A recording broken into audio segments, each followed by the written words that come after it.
I'm loving the second season of Peacemaker, a show about DC characters that would never show up in any other media, confronting their inherent flaws and how one man murders his family in multiple different universes. But folks, Peacemaker has come under fire. Figuratively, nobody is firing at him, despite how much he enjoys himself, for the fact that both Creature Commandos and Peacemaker have characters and situations that denigrate Nazis, leaving some corners of X and some nearly banned subreddits to ask, why is James Gunn obsessed with Nazis? Why have Nazis been the ancillary antagonists of 2 of his series now? Well, I'm here to dive into that question with a lot more depth than the very simple answer, which is Nazis were bad and you don't need to feel bad for them. But seriously, let's talk about this and why this question is even being asked at this point. I'm Dan Umpton, and this is the Doomcast.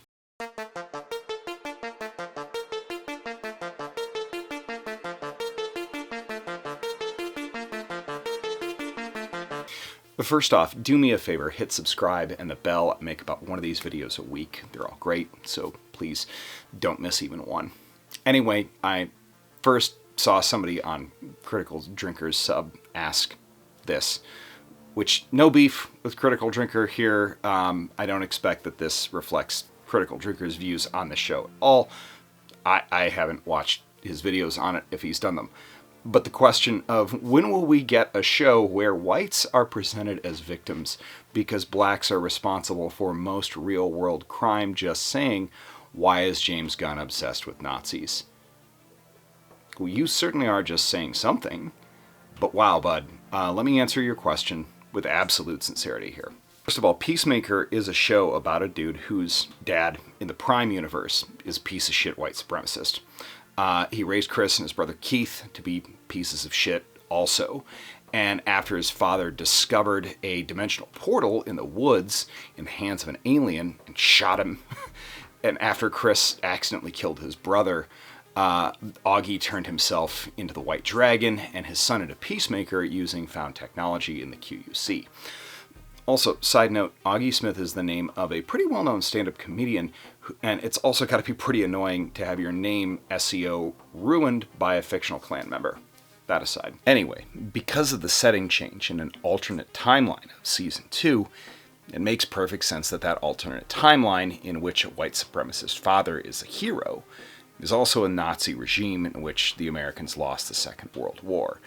It's also interesting that it turns out that Augie may not be a Nazi, but he's certainly collaborating with them, so he's not a piece of shit. He's just not openly a Nazi in that universe.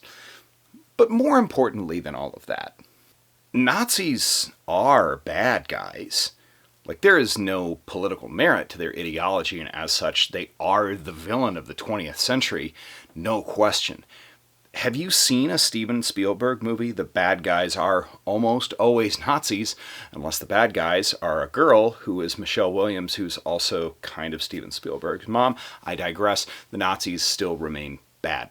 The core of the NSDAP ideology was and fundamentally is genocidal, and they use that genocide to try and create a white ethno-state. The creation of the white ethno-state, of course, they prioritized over, good governance, justice, decency, anything like that. They had no intention of governing in an egalitarian way, and because you just wanted to murder people instead of govern, your ideology is fundamentally flawed. They murdered roughly 15 million civilians, 6 million of them Jewish people, and the rest were socialists, communists, trade unionists, gay or lesbian or transgender, or people who had developmental disabilities.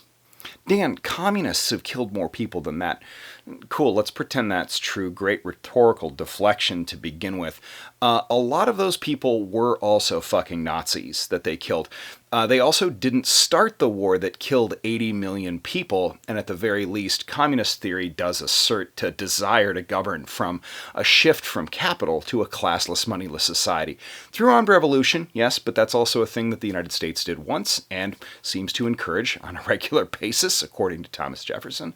with the intention of liberating people. And also, yeah, vernalization done through the Lysenko method was disastrous and did get millions of people killed in the Soviet Union and in China later. Stalin also murdered millions of people under his regime as well. Not arguing that at all. But Dan, why aren't there alternate universes with communist bad guys? Red Dawn got a remake. Also, Red Sun Superman is one of the biggest Elseworlds.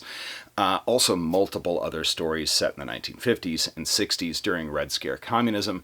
Communists have frequently been the boogeyman in DC and in Marvel media as well. But Dan, the Nazis were socialists or communists or leftists, because I don't understand what words mean. I'm glad you brought up that old chestnut. No, in fact, they were not. The party was formed as a nationalist right-wing party in 1919, but it struggled to gain a following until Adolf Hitler joined initially after being urged to infiltrate it by the German army.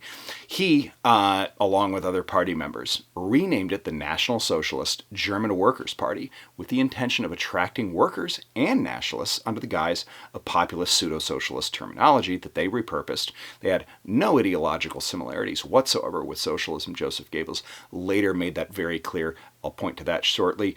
But also they were able to abbreviate their name to Nazi in relationship to their opponents, the Democratic Socialists, who were known as Soci. Also, the first people that they started murdering almost immediately were socialists, communists, and anti-fascists. So it would be really weird to murder people that you agree with and are allied with. But also, that thing I mentioned about Joseph Goebbels, 1935, his essay Communism with the Mask Off clearly outlines that the NSDAP is definitely not socialist or communist at all. And current adherents and fans of the Nazis still hate socialists and the left. They, in fact, use a phrase frequently used by Goebbels and by Adolf Hitler, which is cultural Marxism. They coined that term. Stephen Miller and Elon Musk use it all the time. Also, James Gunn is not obsessed with Nazis. He managed to make 3 Guardians of the Galaxy movies without Nazis being the central villain. Although, granted, the first movie, involved the Kree, which are space Nazis. But that's fine. Punk has been dealing with Nazis on the fringe of society for the last 50 years. And punks have dealt with it pretty efficiently up till now with bats and boots. But fascism and white supremacy are intertwined and definitely on the rise, and a pretty salient topic, with military troops being deployed to American cities, rounding up people, citizens, non-citizens alike, based on race and whether or not you espouse their ideology or oppose it. Hard to pick a more timely bad guy than fucking Nazi ideology. And if you're asking questions like this, moving along, this season has been an absolutely amazing one so far. We get a lot of in-depth Rick Flag Sr., Peacemaker, emotional introspection. We learn a lot about both of those characters. We get Sasha Bordeaux, who was originally a Gotham City Sirens character, Detective Comics, Greg Rucka. Anyway, we get a little development in Amelia Harcourt and very little in John Economist or Vigilante or Rip Jagger. They're pretty one-dimensional, but they're pretty comical characters also. So they kind of have to have a recurring gag, which is John being a huge pussy, Vigilante being, a violent kid with autism, and Rip Jagger being very, very good at kicking people in the chest and electrocuting them. John does become a little more courageous, so he kind of has an arc. But most of this season has focused on Chris, Adebayo, and Harcourt. Oh, and Eagly and Tim Meadows. Tim Meadows' character is frankly hilarious in this show. It's probably some of the best things that he's done since SNL. Anyway, if you told me somehow a DC show would have a cameo from a blockbuster version of Lex Luthor 20 years ago, I would not have guessed it would have been a show about Peacemaker, Vigilante, and Judo Master as main characters. But here we are. The characters are fun. The intros are incredible. The show is good. Nazis are bad. And I don't think that it's controversial to say that portraying them as unsympathetic bad guys is perfectly fine. And it isn't tantamount to disparaging white people at all. I know a lot of white people that aren't Nazis. Anyway, if you thought that that was disparaging white people, you are dumb. And I'm sorry. Get smart. Not the show, Agent 86. You just read a book or two. Not Mein Kampf. Don't read that. But read any other book that has historical information in it. Nazis suck. Thank you for watching. Peace.